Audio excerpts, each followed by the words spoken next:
धारा 3। राम नाम का सेवो बीरा, दूर नाहि दुर्यासा हो। और देव का सेवो बोरे, ये सब झूठी आशा हो। ऊपर उजर कहा भो बोरे, भीतर अजहू कारो हो। तन के वृद्ध कहा भो बोरे, मनुआ अजहू बारो हो। मुख के दांत गए कहा भो बोरे, भीतर दांत लोहे के हो। फिर चना चबाए विषय के, काम क्रोध मद लोभ के हो। तन की सकल संज्ञा घट गयु, मनहि दिलाशा दूना हो। काई कबीर सुनो हो, संतो सकल सयाना पौना हो। सदगुरु कबीर इस कारा में हमारे मन की तृष्णा पर प्रकाश डालते हैं और हमारे भटकाव पर निर्देश करते हैं। राम नाम का सेवक बीरा। अय वीर, राम नाम का क्या सेवन करता? राम राम राम राम क्या कहता? दूर ना है, दुर्याशा। राम दूर नहीं है, तेरी आशा ने उसे दूर कर दिया है। बाहर की चीज की आशा की जाती है, जो निज स्वरूप ही हो उसमें आशा करने की क्या जरूरत है? उसको समझना है और ठहरना है। जिंदगी भर लोग राम राम राम राम कहते रह जाते हैं। ये अलग बात है कि अपने मन को स्थिर करने के लिए कोई किसी नाम का जप करता है तो उसके लिए कोई मनाही नहीं, उसे बुरा भी नहीं कहा जाता है। लेकिन अगर कोई ये समझे कि हम बराबर राम राम राम राम कहते रहेंगे तो राम मिल जाएगा, तो राम बिछुड़ा ही नहीं है, मिलने क्या प्रसंग है। और बराबर राम राम कहने से कोई कौन सा राम मिल जाएगा।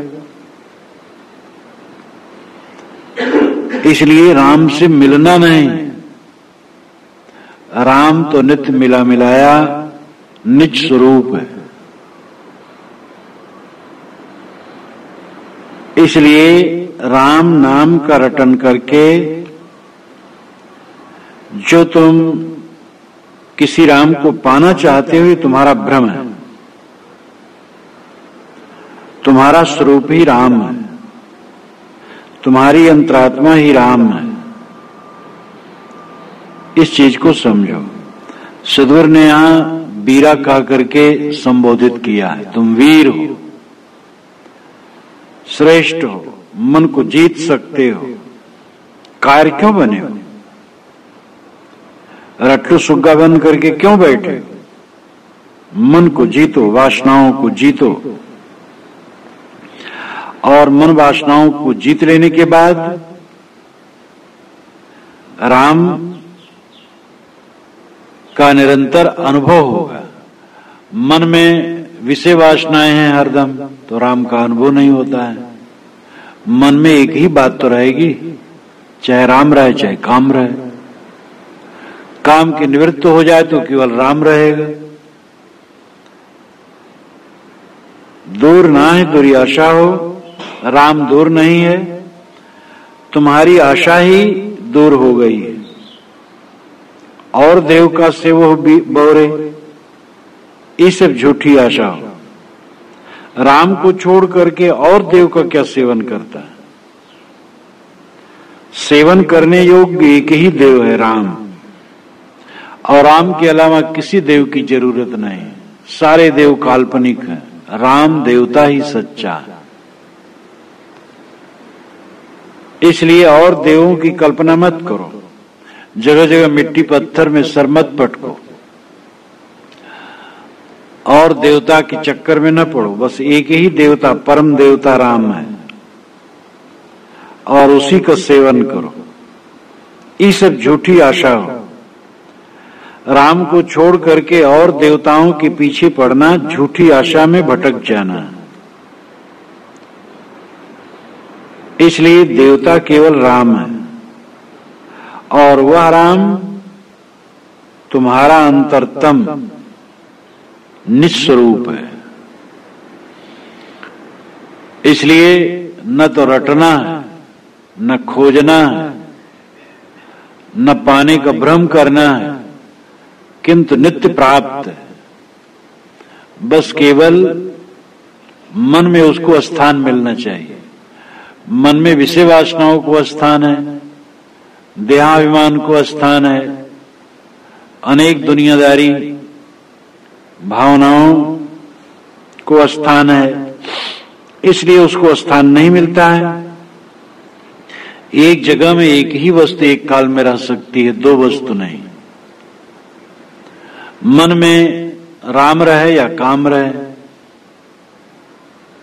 राम तो स्वयं है ही, लेकिन मन में उसका भान नहीं रहता, मन में उसकी स्थिति नहीं रहती है, इसलिए हम दरिद्र बने भटकते हैं। जब मन में उसकी स्थिति हो जाती है, बस पूर्णता हो जाती है। इसलिए राम को पाना नहीं, खोजना नहीं, नित्य प्राप्त निज स्वरूप है, और उसके अलावा किसी देवता के पीछे भटकना नहीं।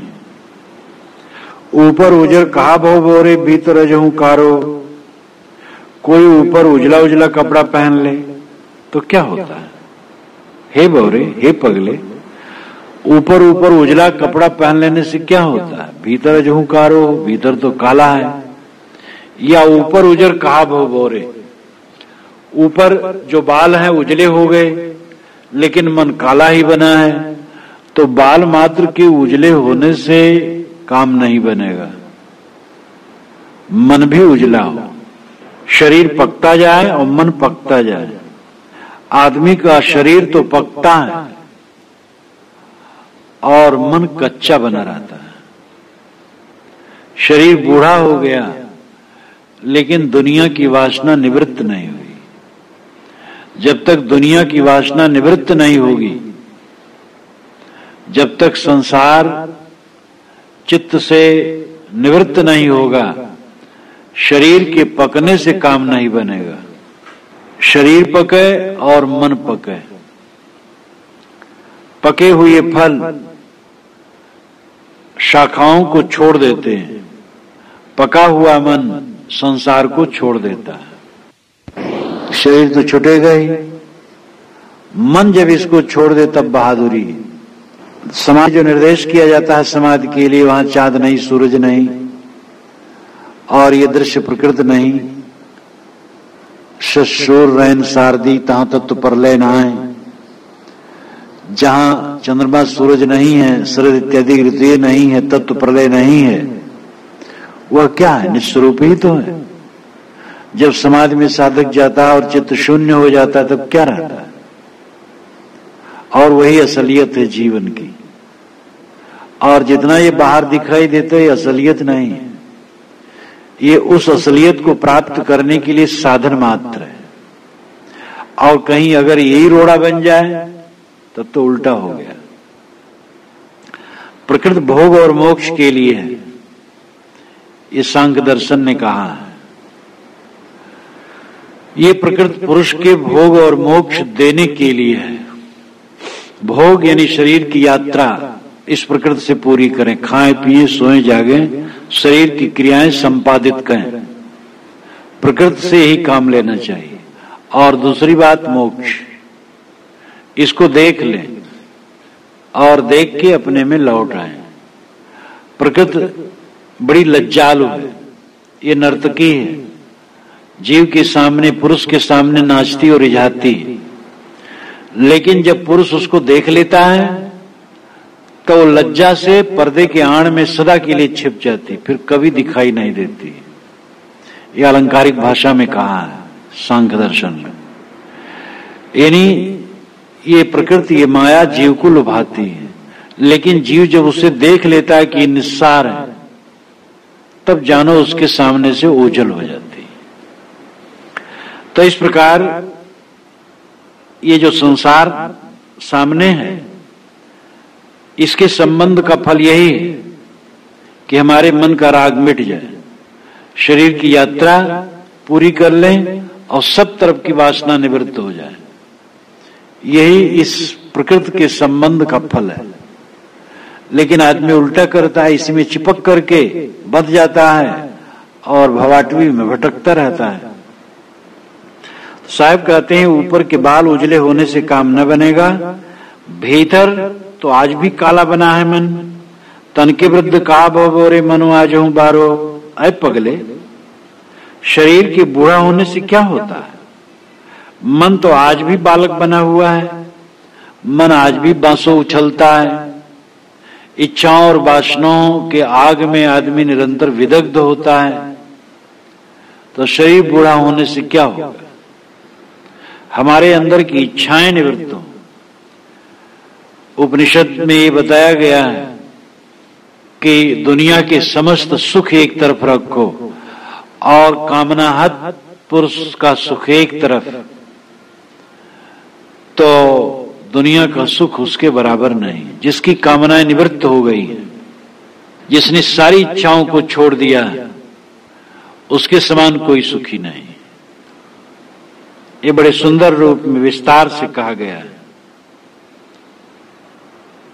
साहब कहते, अय पगले, तेरा शरीर बूढ़ा हो गया लेकिन मन जवान बना उछलता है, तो क्या होगा?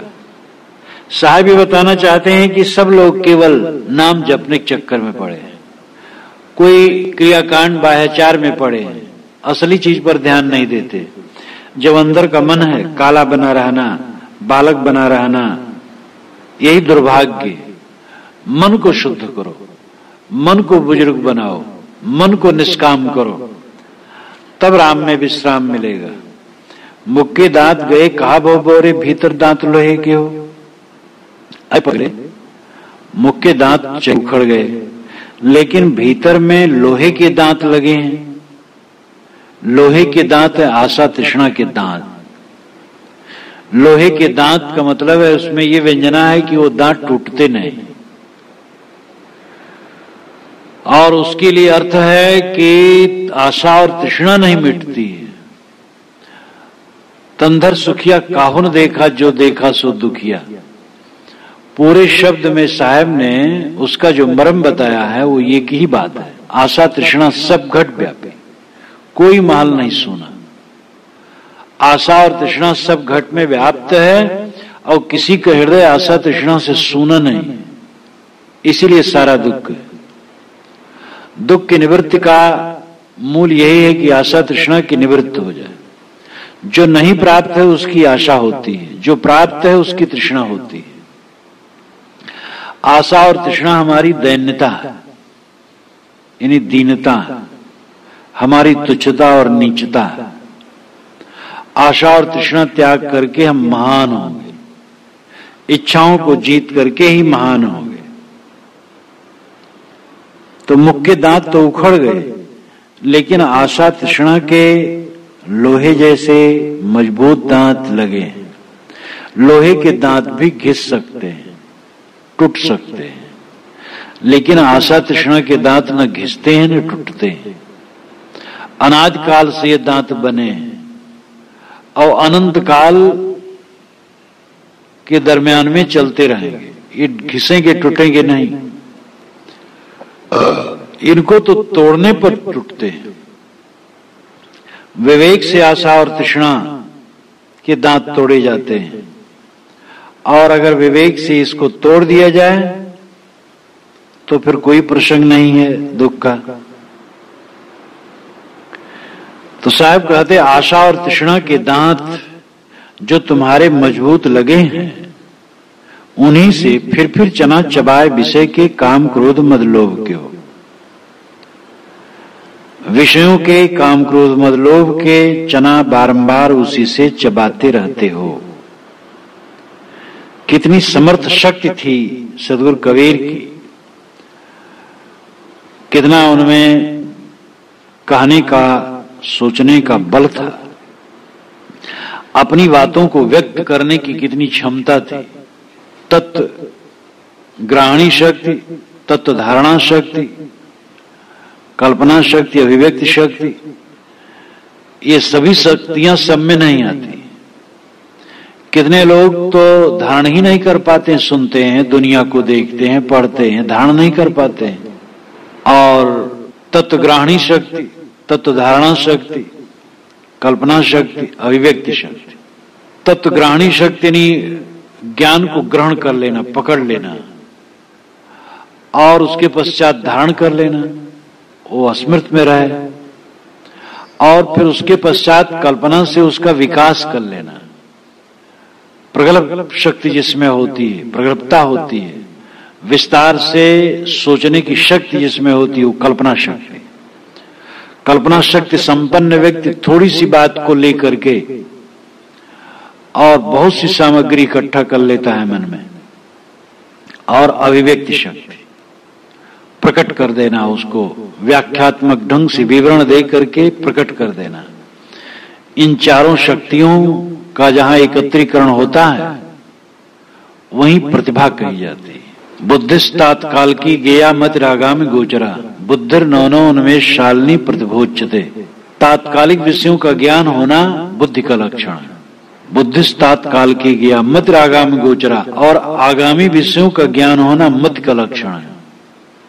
वर्तमान विषयों का ज्ञान होना बुद्धि का लक्षण है। भविष्य के लिए सोच लेना ये मति का लक्षण है।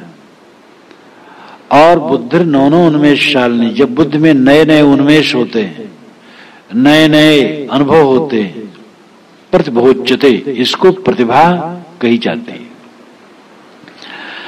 तो तत्वग्राहणी शक्ति, तत्वधारणा शक्ति, कल्पना शक्ति, अभिव्यक्ति शक्ति, ये चारों शक्तियां सदगुरु कबीर में थी। इसीलिए इसी प्रकृति से कितनी चीजों को ले लेते हैं और वे कहते हैं, ऐसा कहते हैं कि एकदम व्यवस्थित। फिर चना चबाए विषय के, मुख के दांत गए का भवोरे, भीतर दांत लोहे के हो, फिर चना चबाए विषय के, काम क्रोध मद लोभ के हो।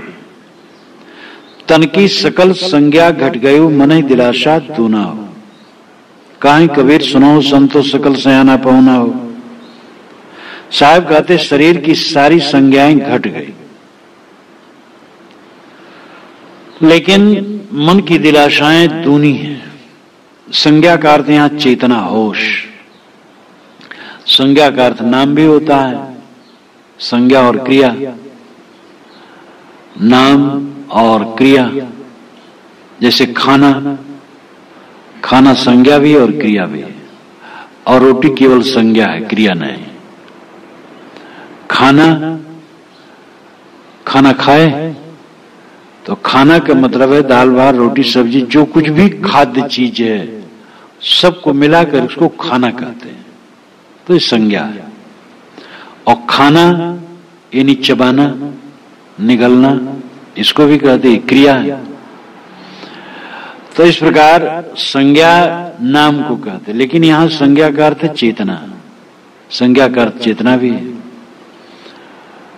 तन की सकल संज्ञा घट गयो, शरीर की सारी संज्ञा घट गई, चेतना घट गई, आंख में कमजोरी आ गई, श्रवण शक्ति घट गई, मस्तिष्क दुर्बल हो गया, बातें भूल जाती हैं, पैर डगमगाते हैं, हाथ से कोई ज्यादा काम नहीं किया जा सकता है।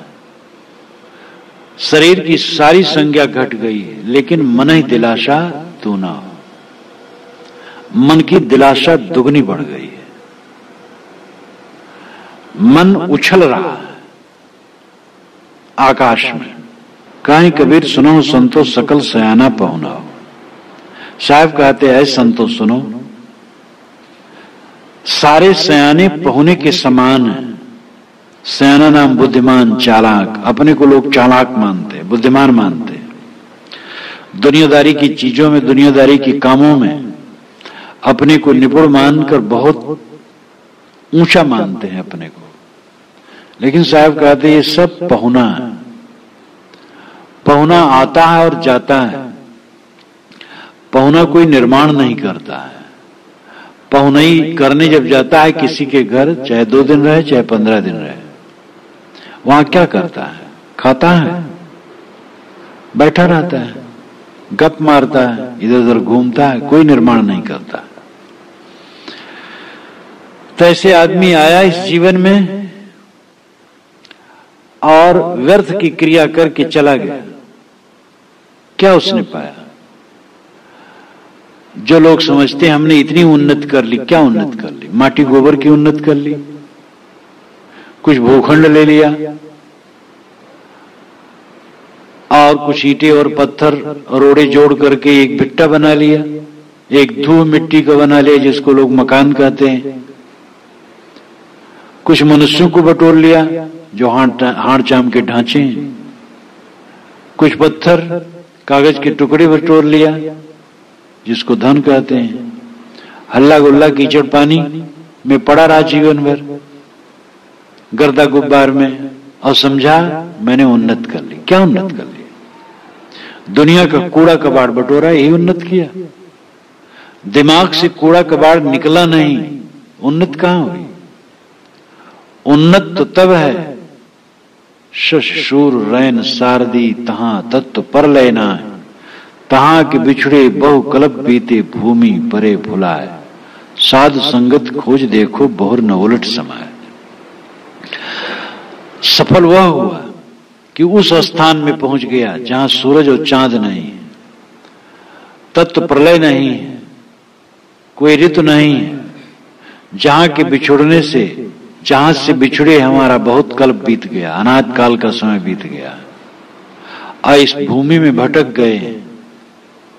अब साधु संगत में खोज करके उस तत्व को समझ लेना है और फिर संसार में लौटना न हो। संसार से लौट करके अपने आप में विश्राम पा जाए तब सफल है।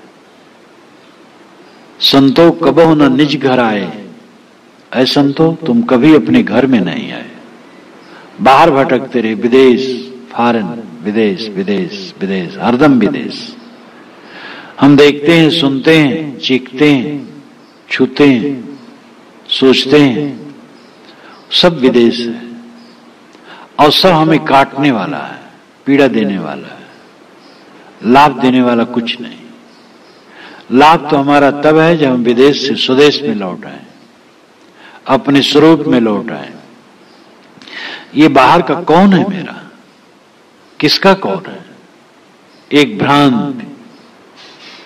जितना संबंध है, ये संबंध का फल यही है कि संबंध का मोह मिट जाए। खाएं खाने का मोह न हो, पहने पहनने का मोह न हो, देखें देखने का मोह न हो, व्यवहार बरतें लेकिन कुछ बरतने का मोह न हो। सारा मोह मिट जाए। सारे मोह के मिटने पर ही कोई व्यक्ति अंतर्मुख हो सकता है। बाहर की इच्छा रख करके कोई भीतर नहीं लौट सकता है। अपने को बाहर विखेर करके अंदर में सिमट नहीं सकता है। बाहर की सारी क्रियाएं हमारी होनी चाहिए अंदर में सिमटने के लिए। सारा व्यवहार होना चाहिए स्वरूप स्थित के लिए, क्योंकि निरानिर शरीर नहीं है, निरानिर आत्मा नहीं है। सदगुरु विशाल साहब से एक बार मैंने पूछा था, इस पर चर्चा हुई साधना पर, तो कहे केवल जीवे तो नहीं है, देह भी है और देह के साथ सब प्रपंच भी है। तो कोई ये चाहे कि हम सदैव समाधि में बैठे रहें, कैसे काम बनेगा? काम दुनिया करना पड़ेगा, व्यवहार करना पड़ेगा। लेकिन अब व्यवहार किस लिए होना चाहिए? उसी समाधि के लिए होना चाहिए, अंतर्मुख के लिए होना चाहिए। ठाकुर काजट ठाकुर कारी, अगर गाल में लगे तो कालिक है, आंख में लगे तो कज्जल है। व्यवहार न करना ये तो बड़ा ही अविवेक है। व्यवहार के बिना कैसे बनेगा? लेकिन व्यवहार ही जीवन का लक्ष्य समझे, फूला फूला घूमे बाहर की चीजों में जो सपने के समान आज हैं कल नहीं है, जो सावन के पानी की तरह बह करके पता नहीं कहां चले जाने वाली है। उन चीजों में ममता मोह करके बैठ जाए और बाहर की गामा गामी में गर्मी लावे तो हद दर्जे का पागलपन है। समझदारी यह है कि हम बाहर से लौटे, अंतर्मुख, और अंतर्मुख होने के लिए ये शरीर और सारा संबंध और संतों का प्रोग्राम, ये सब कुछ अंतर्मुख होने के लिए है। साहब कहते ये सब सयाने पहुना है, बहुत अपने को विद्वान बुद्धिमान मानने वाले, बड़ा कर्म करने वाले, ये सब पहुने के समान है। आए और गए, पाए कुछ नहीं, पहुना कुछ नहीं पाता। कितने लोग पहुनाई करने के रसिक होते हैं। ये समध्यान में 4 दिन रह लिए, वो समध्यान में 5 दिन रह लिए, साले यहां रह लिए, जीजा यहां रह लिए, और इस प्रकार वे महीनों साल में काट लेते हैं बड़ा भात खाते खाते, लेकिन वे कोई जीवन में उन्नत नहीं कर सकते हैं। जीवन में वही उन्नत करता है जो पहुनाई ज्यादा न करे, अपने कार्य क्षेत्र में डटे। साहब कहते सब सयाने, सब बुद्धिमान अनाड़ी हैं और कुछ नहीं पाते इस दुनिया में। इस दुनिया में आने का फल है दुनिया का मोह छूट जाए, और जो अपनी दुनिया है, जहां इस दुनिया का अंत है और वो दुनिया नहीं है, वो शुद्ध शांत मात्र है, वो अपना राम रूप है, जिसको साहब ने शुरू में कहा कि राम नाम का सेवो बीरा। राम राम कहा करके क्या पाएगा? खाली राम राम कहने से क्या होगा? राम में लौट, तेरा स्वरूप राम है, निस्वरूप में लौट और इस संसार के राग को छोड़ और निरंतर के लिए आत्मा राम बन जा।